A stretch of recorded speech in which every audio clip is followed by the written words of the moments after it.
Nós cantamos o Aclame ao Senhor, que fala que Ele é nosso socorro, nosso abrigo, nosso refúgio. Nós cantamos o Mente e Coração, que diz que é muito bom nós podermos depositar aos pés da cruz o nosso fardo, o nosso peso, tão difícil de carregar, e podermos confiar nele. Confiarei, o nome já diz. Diz que eu não preciso andar ansioso, preocupado com as coisas que tanto nos preocupam, não é verdade? As coisas do dia a dia nos preocupam. As nossas lutas, as nossas batalhas, os nossos fracassos nos incomodam. O problema é quando eles não incomodam. E nós temos as nossas dificuldades, as nossas lutas. Mas nesta semana, pessoas que viveram dificuldades infinitamente mais intensas que a nossa. Todos nós fomos surpreendidos com o terremoto no centro da Itália, na região central da Itália. Quem tem uma ligação com a Itália, então fica com o coração mais apertado. Lá em casa nós temos ligação com a Itália. A família da minha esposa é os italianos, né? Descendentes de italianos. E ontem, à noite, vendo jornal, na televisão, uma cena me chamou muita atenção. Que foi a missa que foi celebrada no ato do enterro coletivo de mais de 30 e tantas pessoas ali na Itália. E me chamou muita atenção as palavras do bispo que estava trazendo a homilia. A homilia nada mais do que a pregação na linguagem católica romana. Ele disse uma frase que me chamou muita atenção. Ele disse assim: não tenham vergonha de viver a sua dor, mas apesar disso, não percam a coragem de viver. Não tenham vergonha de viver a sua dor, mas apesar disso, não percam a coragem de viver. Quando a gente canta músicas como essas, que eu não tenho que andar ansioso, que eu confiarei em Ti, Senhor, minha esperança está em Ti, não há maior prazer do que saber que o meu Deus cuida de mim, confiarei, confiarei, confiarei. Imaginemos essa música, eu acho que é brasileira, não sei que seja uma versão, né? Mas não é uma música italiana. Mas imaginemos que nossos irmãos, crentes em Jesus Cristo, cantassem essa música na Itália. Digamos que no culto de domingo passado, eles tivessem cantado essa música.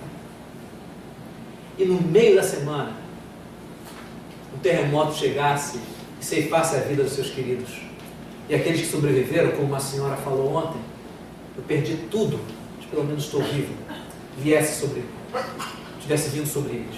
Agora imagine se essa experiência fosse a sua. Não quero que aconteça nada de mal com você durante essa semana, viu? Não quero. Mas imagine a situação. É importante a gente trazer isso à memória, à nossa mente, porque nós somos muito irresponsáveis quando cantamos. Nós somos muito irresponsáveis quando, na nossa canção, nós testemunhamos da nossa fé. Não é simples.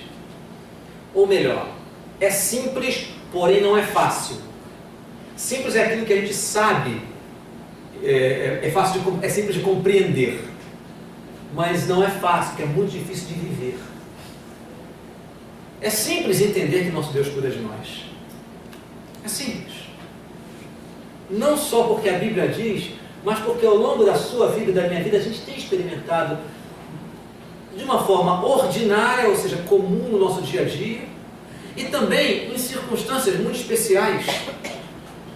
A gente tem vivido o cuidado de Deus. Eu vou contar um exemplo aqui que nós vivemos juntos, alguns mais perto, alguns mais afastados, mas todos nós, ou pelo menos a grande maioria da igreja, estava muito ciente. Eu vou falar aqui do testemunho de uma pessoa que está aqui entre nós, não pedi permissão, mas também eu sei que não é constrangimento nenhum, quando nós estivemos orando pelo Miguelzinho, neto da Mídia, que teve um acidente com água quente e ficou quase 2 meses no hospital, graças a Deus agora em casa, se recuperando. Não foi um tempo fácil, né, Medina? Nem um pouco. A gente esteve um pouco mais próximo, alguns irmãos mais próximos. Nós temos um grupo do WhatsApp de líderes aqui da igreja, e sempre que Medina colocava uma mensagem no grupo da família, ela generosamente me incluiu lá no grupo, no Miguelzinho, eu replicava com o nosso grupo, e a gente sentia o momento, né? E sabe, não foi uma circunstância difícil. Eu imagino que no domingo anterior vocês estavam pensando, estando na igreja pensando no cuidado de Deus. E quando a coisa acontece, o coração da gente parece que murcha, né? Fica apertado dentro do peito. Como é possível viver momentos de angústia tão grande e ainda assim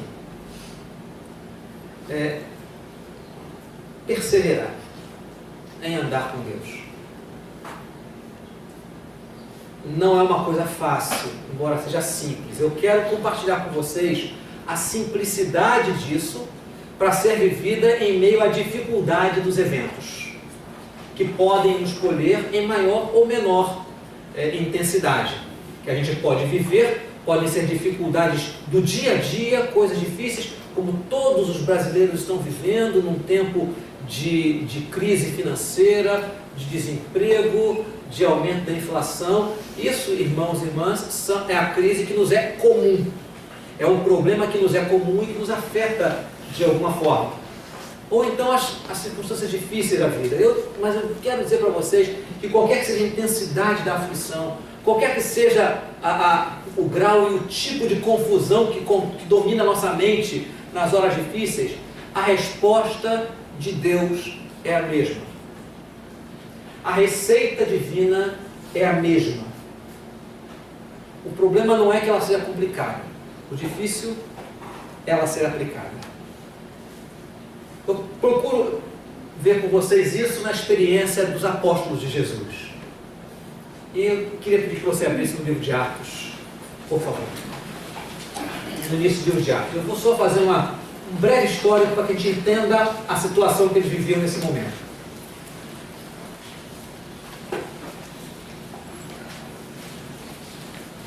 O texto que nós vamos ler aqui é o texto imediatamente após a descida do Espírito Santo. Mas para a gente entender bem o que estava acontecendo ali em Atos capítulo 2, eu queria que a gente se situasse, tentasse experimentar um pouquinho do momento que os apóstolos estavam vivendo. Os apóstolos não, os discípulos, porque eram cerca de 120 pessoas. Não eram apenas os 12, eram 10 vezes mais, né? Agora os 11, né? Porque Judas já tinha morrido. Na verdade eram 12 porque eles escolheram um para colocar no lugar de Judas. Vejam só, em menos de 2 meses, os apóstolos, os discípulos, tinham passado por um vendaval na sua vida, como grupo, como pessoas que tinham, alguns deles, né, até largado as suas próprias famílias, deixado as suas próprias famílias na sua cidade natal para seguir a Jesus. Muitos deles fizeram isso, investiram radicalmente em Jesus. Outros não fizeram esse movimento de se desarraigar da sua casa, da sua cidade. Mas, pelo menos, aqueles 12 fizeram isso. Mas eles passaram por um vendaval que com toda certeza os deixou assim tontos. Eles tinham investido uma boa parte da sua vida em Jesus. Deixaram família, deixaram negócios, deixaram propriedades, fossem elas muitas ou poucas. Alguns tinham bastante, outros tinham pouca. Deixaram tudo porque viram aquele homem, e como eles tinham sido educados na fé da lei, na lei dos profetas, que diziam que Deus haveria de mandar o seu escolhido, o seu ungido, para transformar a vida do seu povo, para mexer com a história da nação de Israel, quando Israel sairia dessa sequência de de séculos debaixo do domínio de povos mais poderosos e se tornaria um povo de destaque, um lugar, Jerusalém se tornaria assim, o centro de atenção do mundo, porque o ungido, escolhido de Deus, aquele que é o filho de Davi, viria para assumir o trono de Davi, reassumir o trono de Davi. Eles olharam para aquele homem, para Jesus, e disseram: estão se cumprindo as profecias. É Ele, é Ele. Largaram tudo e seguiram a Jesus durante cerca de 3 anos. Gente, 3 anos não é pouco tempo.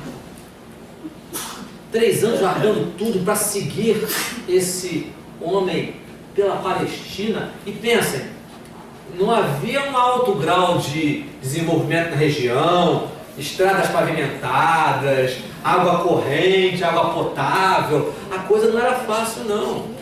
Seguir a Jesus, e detalhe, não tinham um contrato com nenhuma rede de hotéis, né, que fosse baratinha para ficar hospedado de cidade em cidade. Quando um rapaz ficou entusiasmado, disse assim: Jesus, eu vou me juntar com esse grupo e vou te seguir, onde quer que o senhor for, eu vou. Jesus falou assim: rapaz, abre o teu olho, pensa melhor.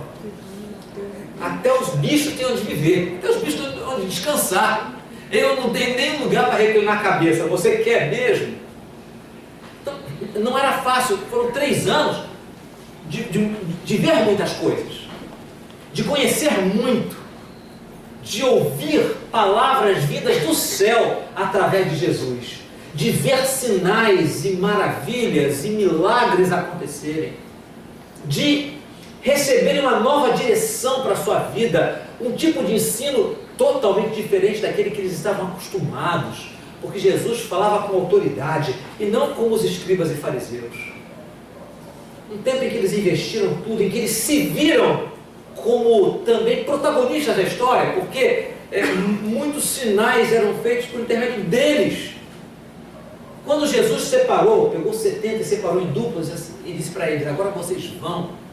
Depois de um tempo eles voltaram com um relatório dizendo assim: Jesus, não é que os demônios se submetem ao teu nome quando nós falamos em teu nome? Não é que as enfermidades fogem quando nós impomos as mãos em teu nome? E Jesus falou assim: olha, fiquem felizes não por isso, mas fiquem felizes porque vocês são meus. O nome de vocês está escrito no livro da vida. Foram momentos fantásticos. E aí o tempo vai passando, e aquele que eles esperavam subir ao trono, destronar a dinastia de Herodes, e mais, jogar para escanteio o Império Romano, que era a águia opressora, povo opressor, explorador, que ia destruir a autoestima do povo de Deus, ser tirado. Quando eles esperavam que isso acontecesse, acontece exatamente o contrário. Tanto os líderes locais, como o Império Romano, executam aquele que seria o rei. Então vocês imaginam o turbilhão na cabeça desses homens? O turbilhão foi tanto que ninguém continuou com ele, só um dos 12 continuou com ele. Só João estava ao pé da cruz, junto com Maria e algumas outras mulheres. Todos dispersaram. Passaram 3 dias, você conhece a história. Jesus aparece para eles ressuscitado, vivo. E depois de várias aparições, pega os seus e vai com eles até o Monte das Oliveiras. E ali os apóstolos perguntam: Senhor, já que não foi alguns dias atrás, é agora o tempo que o Senhor vai fazer tudo aquilo que a gente esperava? E aí Jesus diz para eles: não interessa. Aí Jesus fala: não interessa. Não vos compete conhecer tempos ou épocas que o Pai reservou só para Ele saber. O que importa para vocês é que vocês vão e serão minhas testemunhas. por esse mundo lá fora. Então vocês voltem para Jerusalém e fiquem lá em Jerusalém até que eu mande para vocês o Espírito Santo. Vocês vão ser revestidos de poder do alto para realizar essa missão. E aí os discípulos voltam para Jerusalém e estão ali em Jerusalém. Quando se cumpre o dia de Pentecostes, acontece a chegada da promessa. A chegada da promessa. Jesus falou: vocês vão ser batizados com o Espírito Santo não muito depois desses dias. E aí então o que Jesus falou se cumpre. Existe uma diferença abissal entre essas mesmas pessoas antes da descida do Espírito Santo e depois da descida do Espírito Santo. Eles vivenciaram um turbilhão de coisas. Jesus vivo, fazendo milagres, Jesus dizendo que ia para Jerusalém, que ele seria executado, Jesus literalmente sendo massacrado pelo povo, pelo Império Romano, crucificado, morto, destruído. Eles fogem, se protegem com medo da perseguição. De repente Jesus aparece e eles não entenderam muito bem a história. A coisa era tão inesperada, era uma misturada de emoções que eles não entenderam muito claramente a história. E eles só vão entender isso exatamente depois que o Espírito Santo vem.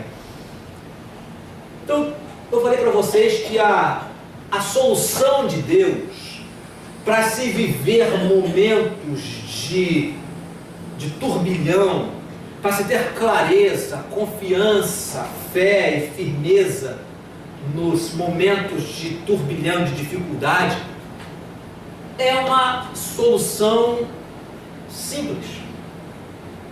E é exatamente a presença do Espírito Santo na vida dos discípulos e discípulas de Jesus. É entender que a nossa vida, e aí eu faço aquela transposição, dos nossos irmãos da antiguidade para nós hoje, é entender que a nossa vida como discípulos e discípulas de Jesus é aquilo que Paulo chama de viver no Espírito. Viver no Espírito é ter a convicção de que a nossa forma de viver, o nosso chamado e a escolha que Deus fez de cada um de nós não é apenas para irmos morar no céu, mas é para vivermos com Ele aqui na terra, com Ele, não apenas com a presença dele à nossa volta, mas o próprio Jesus tinha prometido o Espírito Santo, que o mundo não pode receber porque não o vê nem o conhece. Ele habita convosco, Jesus fala antes da sua crucificação, ele habita convosco e estará em vós. O Espírito de Cristo mora na vida de cada pessoa que realmente pertence a Ele. E essa descoberta que vai mudar o ânimo dos apóstolos, dos discípulos. Não é uma compreensão lógica, mas é a convicção da presença do Espírito com eles. Então o que eu quero ler com vocês é a passagem do que acontece imediatamente após o derramamento do Espírito Santo, em que o Espírito Santo vem sobre aquelas pessoas, aparece como se fossem línguas de fogo sobre a cabeça de cada um, e eles começam a falar em outras línguas a respeito das grandezas de Deus, testemunhando da glória de Deus para as pessoas que estavam ali, vindas de todos os lugares do mundo, porque era uma grande festa, era uma grande celebração, e a comunidade judaica espalhada por toda a terra peregrinava até Jerusalém para comemorar o Pentecostes, que era uma das grandes festas religiosas do povo de Israel. Isso valia, como, por exemplo, os muçulmanos fazem a peregrinação a Meca, é como os cristãos brasileiros fazem dia 12 de outubro a peregrinação a Aparecida do Norte. Era uma grande celebração. Então pessoas de todas as línguas que eram judaicas, que eram pessoas ou convertidos ao judaísmo, vinham até Jerusalém e ouvem falar da glória de Deus na sua própria língua materna. Então, quando começam a ouvir isso, alguns entendem o que ouvem falar de Deus na sua língua, Mas outros não compreendem e acham que aquele povo tinha tomado umas e outras, de manhã cedo. De manhã cedo. E aí então Pedro, como se fosse porta-voz do grupo, se levanta e faz um discurso, pregação, para explicar para as pessoas o que estava acontecendo.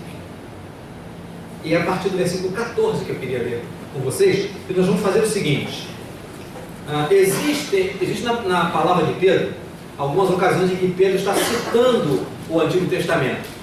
Você consegue localizar isso no seu texto? Na minha Bíblia, pelo menos na minha forma, na minha diagramação, os textos, as citações que Pedro faz são um pouquinho recuadas, que são os versículos 17 a 21. Na sua Bíblia está recuada? Sim? Se não estiver, as últimas Bíblias são leitura sequenciada, memorize que a partir do versículo 17 até o 21 é você que vai ler em voz alta. Tá bom? Eu vou ler do 14 ao 16 e você vai ler do 17 ao 21. Mas quando você ler, por favor, leia como se fosse um só povo, tá bom? Como se fosse um só. Então se levantou Pedro com os 11 e, erguendo a voz, advertiu-os nestes termos, advertiu as pessoas que estavam achando que estavam embriagados. Varões judeus e todos os habitantes de Jerusalém, tomai conhecimento disto e atentai nas minhas palavras. Estes homens não estão embriagados, como vim dispensando, sendo esta a terceira hora do dia.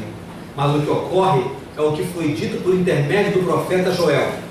E acontecerá nos últimos dias, diz o Senhor, que derramarei o meu espírito sobre toda a carne. Vossos filhos e vossas filhas profetizarão, vossos jovens terão visões e sonharão vossos velhos. Até sobre os meus servos e sobre as minhas servas derramarei o meu espírito naqueles dias e profetizarão. Mostrarei prodígios em cima do céu e sinais embaixo da terra, sangue, fogo e vapor de fumaça. O sol se converterá em trevas e a lua em sangue, antes que venha o grande e glorioso dia do Senhor.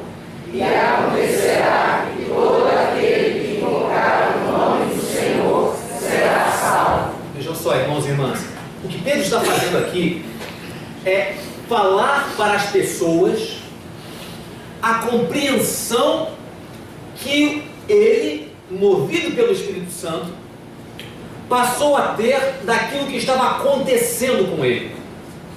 As pessoas olhavam e diziam algo que talvez não digam a respeito dos crentes contemporâneos, porque nós sabemos que embriaguez não cabe na vida do cristão, de uma cristã. Mas diriam assim: bando de doido, só tem desequilibrado nesse meio. Talvez no nosso tempo a acusação fosse mais assim, né? Se acontecesse com a gente, como na cultura nacional o crente não enche a cara, na cultura mundial, né? O crente não enche a cara. As pessoas sabem que não, essa turma não está bêbada, mas deve estar desequilibrado, né? Todo mundo é doido. Então seria algo mais ou menos assim, diriam a nosso respeito: eita, pessoal doido, desequilibrado. E Pedro se levanta e diz assim: irmãos, povo de Jerusalém, povo do Grajaú, povo do Rio de Janeiro, povo da Grande Tijuca, o pessoal não é louco, não, nós não somos loucos. Nós não somos loucos. Nós sabemos exatamente o que está acontecendo conosco. O que está acontecendo conosco é algo que foi prometido há muito tempo. O que acontece é que Jesus Cristo derramou o Espírito sobre nós. E nós descobrimos, antes a gente não sabia. Antes o nosso Senhor tinha apenas falado para a gente. Nós estávamos esperando por esse momento. Mas agora nós sabemos. Nós sabemos quem nós somos. Nós não somos a turma do funil, como se dizia uma música antiga, né? Nós não somos a turma do boteco. Não somos. Nós não somos um grupo de doidos desequilibrados. Não somos. Nós sabemos exatamente o que está acontecendo. Nós descobrimos quem nós somos. Nós somos esse povo sobre quem Deus derramou o seu Espírito. A descoberta que Pedro, sem dúvida nenhuma, os demais irmãos fizeram, que você vai ver que esse padrão de comportamento, essa maneira de ver as coisas, muda não só para Pedro, mas muda para os outros também. Essa maneira, essa compreensão que Pedro tem a respeito de quem ele, de quem ele, a igreja, na verdade, fez com que aquela confusão que habitou a mente deles durante praticamente 2 meses se transformasse em autoconsciência, em uma percepção clara de quem ele é. Irmãos, procurando resumir, o grande ingrediente de Deus para vivermos os nossos tempos de confusão é descobrirmos, é entendermos a vida no Espírito, é entendermos essa grande dádiva que Deus deu para cada um de nós e para todos nós, a sua igreja. Agora, essa descoberta acontece de uma forma muito interessante. O primeiro efeito dessa descoberta é que a gente descobre quem a gente é. A gente entende que o nosso rumo de vida, o nosso jeito de viver, aquilo que comanda a nossa história, a nossa caminhada, não é o que comanda a história de todos. Não são as ideias da sociedade. Não são as ideias da sociedade. Mas é o nosso Senhor. É a presença do Espírito Santo em nós. E isso é decisivo para que nós, cristãos, cristãs, que temos os momentos de perplexidade, os momentos de aflição, os turbilhões na nossa vida, na nossa mente, na nossa casa, que possamos viver com lucidez, com segurança. Não é repetindo frases, não é cantando canções que viram mantra, que vão nos convencer. As canções são uma bênção, a gente canta com o coração, com a alma, com a emoção, mas não é o cantar as canções que vai transformar a nossa vida, que vai nos dar a força necessária. O que vai nos dar a estabilidade é exatamente descobrirmos que nós vivemos a vida no Espírito. O Espírito de Cristo foi dado generosamente àqueles que são dele. E o primeiro resultado é esse, nós entendermos quem nós somos na verdade. Nós não somos um lugar de alienação, como poderia parecer para essas pessoas que viam. Não somos um espaço de fuga, de quem quer fugir e não encarar a vida. Não, ser cristão não é uma maneira de fecharmos os nossos olhos para a realidade. Não é. Ser cristão não é estar na igreja, levantar a mão, fechar o olho bem forte e durante alguns instantes, alguns momentos da sua experiência, da sua vida, ter um pouco de conforto na alma. Não é ser cristão. Isso você pode ter em diversos lugares. Em diversos lugares. Cristãos são a comunidade daqueles que receberam a promessa de Deus. A igreja de Jesus é a habitação de Deus no Espírito. E cada um de nós é o santuário onde Deus mora. Quando a gente descobre isso, a nossa vida passa a ter uma perspectiva diferente. Se nós entendemos que a promessa de Deus foi dada a nós, e que nós nos tornamos o santuário do Altíssimo, nos tornamos a morada de Deus, do Espírito. Se você entender isso, irmão, irmã, eu tenho a convicção plena de que a sua perspectiva da vida vai mudar.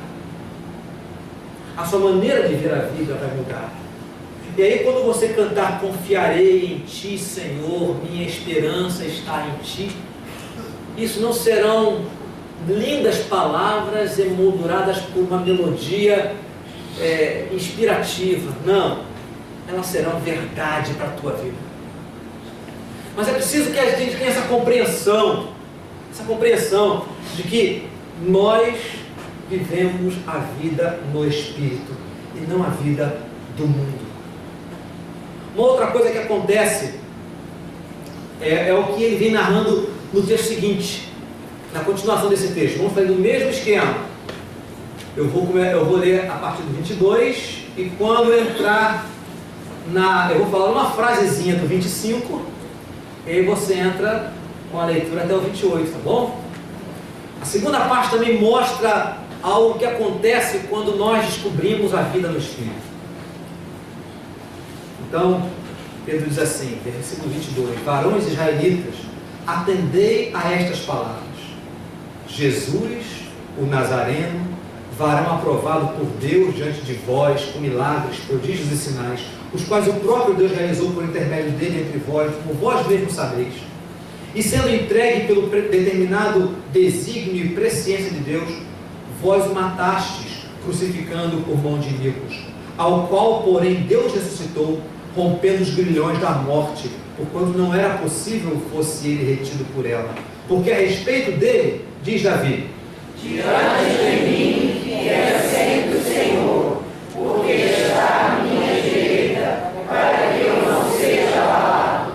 Por isso se alegrou o meu coração, e a minha língua exultou. Além disto, também a minha própria carne repousará em esperança, porque não deixarás a minha alma na morte, nem permitirás que o teu santo veja corrupção. Fizeste-me conhecer os caminhos da vida, encher-me-ás de alegria na tua presença. irmãos, seja-me permitido dizer-vos claramente a respeito do patriarca Davi, que ele morreu e foi sepultado, e o seu túmulo permanece entre nós até hoje. Sendo, pois, profeta, e sabendo que Deus lhe havia jurado que um dos seus descendentes se assentaria no seu trono, prevendo isto, referiu-se à ressurreição de Cristo, que nem foi deixado na morte, nem o seu corpo experimentou corrupção. A este Jesus, Deus ressuscitou, do que todos nós somos testemunhas. Exaltado, pois, à destra de Deus, tendo recebido do Pai a promessa do Espírito Santo, derramou isto que vedes e ouvis. Porque Davi não subiu aos céus, mas ele mesmo declara: Diz o Senhor ao meu Senhor, assenta-te à minha direita, até que eu ponha os teus inimigos por estrado dos teus pés. Esteja absolutamente certa, pois, toda a casa de Israel, de que a este Jesus que vós crucificastes, Deus o fez Senhor e Cristo. Vocês são bons nessa prova aqui, hein? Gostei de pegar. Segunda vez nem precisei dar instrução. Irmãos, no primeiro momento, o que Pedro está falando é que eles descobriram quem eles eram. Eles não eram a turma do boteco, não eram um bando de loucos, não eram pessoas desajustadas, eram gente que tinha recebido a promessa de Deus e que tinha sido transformadas na morada de Cristo, através do Espírito. Agora, ele mostra que a igreja, conhecem não apenas quem eles são, mas sabem, por experiência própria, quem Jesus Cristo é. Eles sabem que Jesus Cristo não é apenas uma ideia, alguém que veio trazer uma mensagem. Ele não era um projeto frustrado. Jesus Cristo não é um projeto frustrado, uma vítima da maldade humana. Pedro mostra com clareza que ele entendeu algo que ele não entendia antes com clareza. Pelo Espírito Santo, ele descobriu, ele percebeu dentro do seu coração, da sua mente, algo que ele nunca tinha declarado com tanta clareza, a não ser em uma ocasião. Quando Jesus, lá atrás, pergunta para eles: quem o povo diz que eu sou? E a resposta? Uns dizem que o Senhor é Jeremias, Elias, ou um dos profetas. E aí Jesus pergunta para eles: e vocês? Quem vocês dizem que eu sou? E aí quem responde? Pedro. Então passa à frente e diz: Cristo, o Filho de Deus vivo. E aí então Jesus fala uma coisa interessante. Ele diz assim: não é você que sabe disso, Pedro. Isso não foi uma conclusão sua. Isso não foi algo natural para você. Mas você é feliz, porque não foi algo que você chegou a conclusões por ideias humanas ou porque alguém informou, mas porque o meu Pai te revelou. Ele não fala isso? E agora, sem a presença física de Jesus, Pedro fala esse discurso dizendo que agora ele entende claramente quem é Jesus Cristo. Alguém disse isso para ele. Mas também não foi carne nem sangue. Foi o Espírito Santo. Após a descoberta da vida no Espírito, Pedro entendeu quem era Jesus Cristo. Mas, irmãos, a descoberta da vida no Espírito traz esse esclarecimento para você e para mim. Jesus não é aquele que o pastor fala todo domingo na igreja. Jesus não é aquele de quem eu leio na Bíblia a respeito dele. Eu conheço quem é Jesus. Pouco pelo que o pastor fala, pelo que a Bíblia fala a respeito dele, mas eu conheço.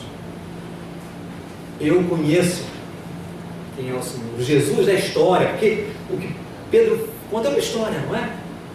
Pedro vai lá em Davi, vai lá na história falando da promessa que Deus tinha feito, do Messias, do prometido, do ungido, e vai pegando os salmos e dizendo, olha, Davi não estava falando a respeito dele, Davi estava falando a respeito de alguém especial, e foi de Jesus, porque o único cujo corpo não experimentou corrupção, que a alma não ficou na morte, foi Jesus.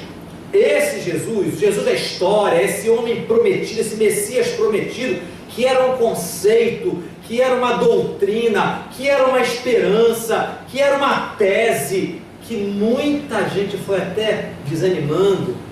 Nós investimos durante um tempo, mas quando a coisa aconteceu, a gente desanimou também. Esse foi ele. Deus o fez Senhor e Cristo. Tenho certeza, Deus o fez Senhor e Cristo. E ele derramou sobre nós o que vocês estão vendo. Então, irmãos, não é apenas uma tese mais. Jesus deixa de ser elemento de teologia. Jesus deixa de ser objeto de estudo na escola dominical. Jesus, para quem frequenta, né?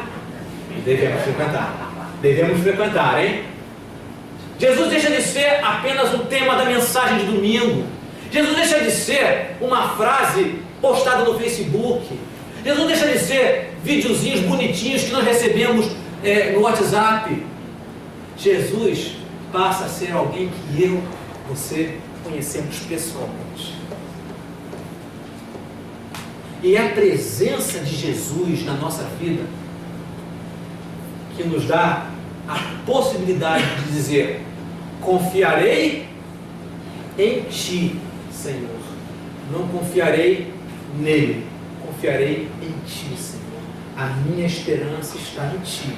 Eu estou em Ti, o Senhor está em mim. É a descoberta da vida no Espírito Santo que nos dá essa solidez, que nos renova do nosso tempo de confusão por uma vida que não é fácil. Os discípulos, todos eles foram perseguidos. Só um morreu de velhice, segundo a tradição da igreja, João. Todos os outros foram executados. Não tiveram vida fácil, mas encontraram a força para viver os turbilhões da vida, porque descobriram a vida no Espírito. Mas aí há ainda uma coisa, talvez seja o grande alvo de Deus para nós. O alvo de Deus para nós não é nós termos vida segura. A grande meta de Deus para nós não é que nós tenhamos firmeza na nossa vida. O grande alvo de Deus para nós não é que a nossa vida seja uma vida equilibrada. Na verdade, isso é um produto da nossa vida com Deus. Porque a grande meta de Deus para nós é o que Jesus falou em Atos 1:8, quando ele disse: vocês vão receber poder quando vier a cabeça do Espírito Santo e vocês vão ser minhas testemunhas. Isso Pedro ecoa nos versículos seguintes. Eu leio para vocês, a partir do versículo 37. Ouvindo eles estas coisas, compungiu-se-lhes o coração, apertou o coração, e perguntaram a Pedro e aos demais apóstolos: que faremos, irmãos? Pedro lhe respondeu: arrependei-vos e cada um de vós seja batizado em nome de Jesus Cristo para a remissão dos vossos pecados, e recebereis o dom do Espírito Santo. Pois para vós outros é a promessa, para vossos filhos e para todos os que ainda estão longe, isto é, para quantos o Senhor nosso Deus chamar. Com muitas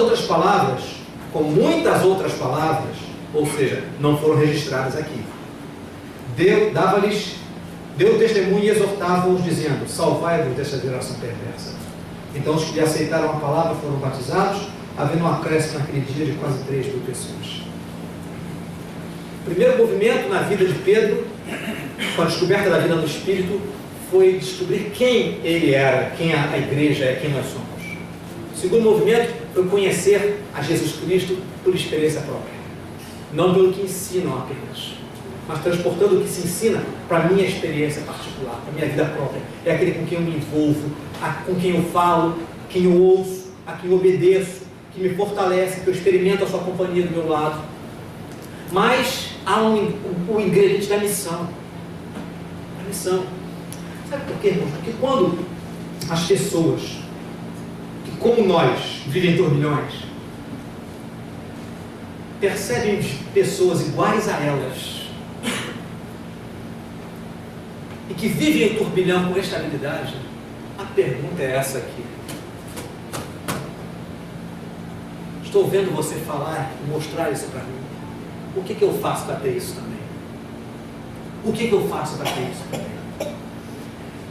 Missão, evangelismo, não brota de estratégias, de métodos, de técnicas, de eventos. Evangelismo brota do testemunho da minha vida e da sua vida, vivendo com as pessoas no dia a dia. Quando as pessoas olham o nosso sofrimento, a nossa dor, e conseguem perceber que aquela palavra do bispo católico, mostrada ontem na televisão, não é apenas um conselho que, se possível, é um bom conselho, mas é uma realidade que pessoas que sofrem têm descoberto como podem viver o seu sofrimento, mas não perder a coragem, continuar seguindo, continuar vivendo, com pessoas comuns como eu e você, que ainda não descobriram de onde tirar essa força. Vem isso na sua vida. Ah, querido, elas vão me perguntar: o que eu posso fazer? O que eu posso fazer, meu irmão? O que eu posso fazer, minha irmã, meu amigo, minha amiga? O que eu posso fazer? E aí, então, o que você vai responder?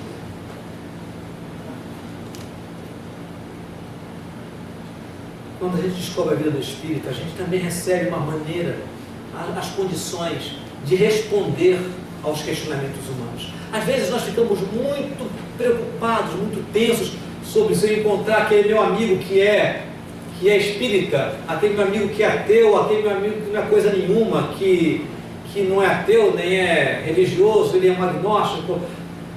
Quando eu for questionado sobre isso, a gente fica tão preocupado porque a gente está procurando resposta pronta, a gente está procurando querendo que os líderes religiosos deem para a gente a formulazinha para a gente responder. Isso não adianta.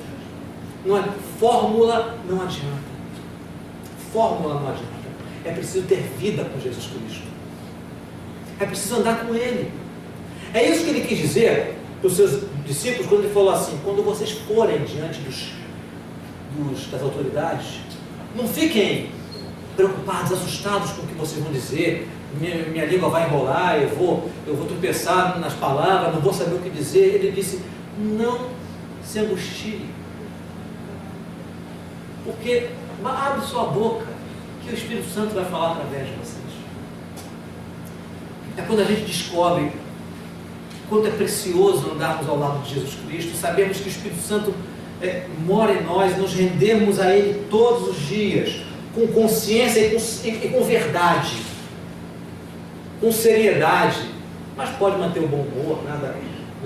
Seriedade não é sinônimo de mau humor, não é? Com intensidade, com profundidade. A gente tem que dizer para as pessoas.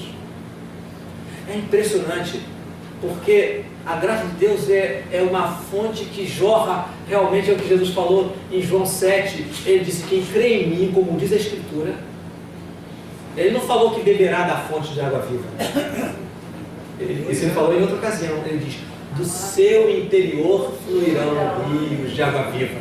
E aí João explica, João diz assim, ele estava falando a respeito do Espírito Santo que viria sobre aqueles, e vinha morar naqueles que crescem nele. A graça de Deus, que é dada a nós pela ação do Espírito Santo, é uma fonte inesgotável, que a gente só tem que se preocupar quando a gente fecha o registro. A fonte sempre jorra. O problema é que o nosso registro está fechado. Nós não fechamos a ação de Deus na nossa vida. Eu estou falando com crente, gente. Você que é crente, hein? Você que é seguidor de Jesus Cristo, seguidora de Jesus Cristo, estou falando com você mesmo. Nós fechamos o registro. Não é que a graça de Deus falte. A graça de Deus nunca falta. Nós fechamos o registro. Negligenciamos o fato de que a nossa vida é no Espírito. De que nós somos gente que foi chamada por Ele. E não nos entregamos a Ele. E responder àqueles que nos perguntam: o que nós faremos? O que eu devo responder? Eu devo responder aquilo que eu tenho feito. Aquilo que tem sido realidade em mim, aquilo que tem tido efeito na minha vida. Eu só posso falar se eu estiver vivendo em Cristo, se eu estiver andando com Jesus, porque senão eu vou fazer apenas um discurso religioso. Malditos sejam os discursos religiosos. Malditos sejam. Porque discursos religiosos são receitas prontas para gente que não tem alma. Nós precisamos transmitir a vida que temos tido com Cristo. Quero te encorajar, irmão, irmã, a olhar a sua vida como uma vida muito privilegiada. Não porque não tenha dificuldade, não porque não passe por crises, mas porque você foi uma pessoa privilegiada ao receber o Evangelho de Jesus. Você foi uma pessoa que Deus escolheu sobre quem colocou o Espírito Santo, se é que você pertence a Cristo. Eu olho para vocês e não tenho como saber. Isso é algo seu.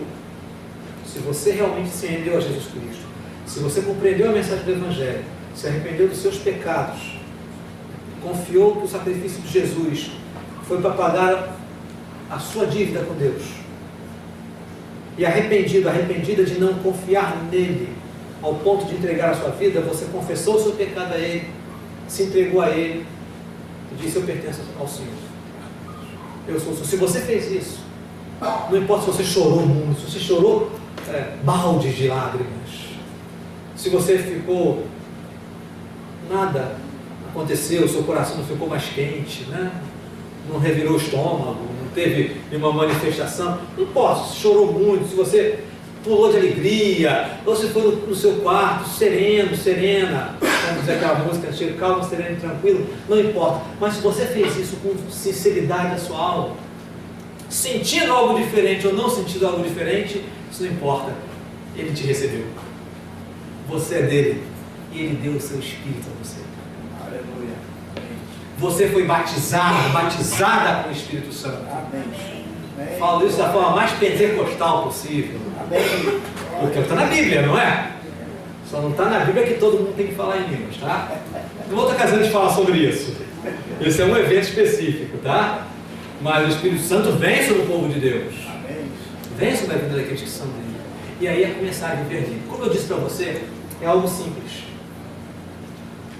Porém não é fácil. Sabe por quê? Porque requer a gente abrir mão do controle sobre a nossa própria vida. Requer reconhecer que nós temos controlado a nossa vida, a nossa caminhada. E o que eu quero te encorajar, convidar a fazer, é exatamente abrir mão do controle sobre a sua própria vida. E procurar descobrir como é maravilhoso podemos confiar no Espírito Santo também, mesmo. Você é chamado para viver a vida no Espírito. Isso dá resposta para você e dá resposta para as pessoas que perguntam qual é a resposta, o que eu posso fazer.